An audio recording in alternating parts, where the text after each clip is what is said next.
Eder. Mech. Pallister.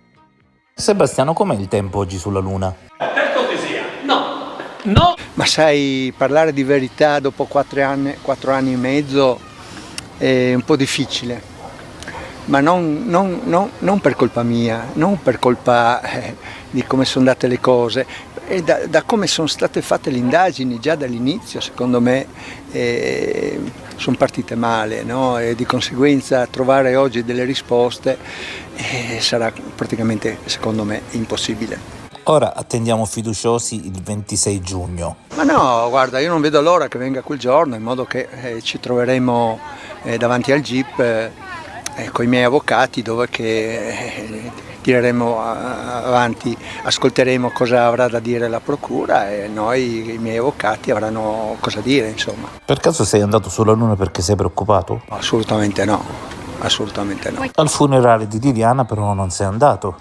No, ho preferito non andare, sai, per non creare così attrito, ho preferito rimanere da solo e penso quanto prima di riuscire a sapere dove è sepolta Liliana, che ancora adesso non lo so. Quindi non sei andato a trovarla? No, perché non so dove adesso aspettavo appunto che passi un attimino e poi andrò a portare un fiore a Liliana. Ehi, non dimenticare di iscriverti a questo canale.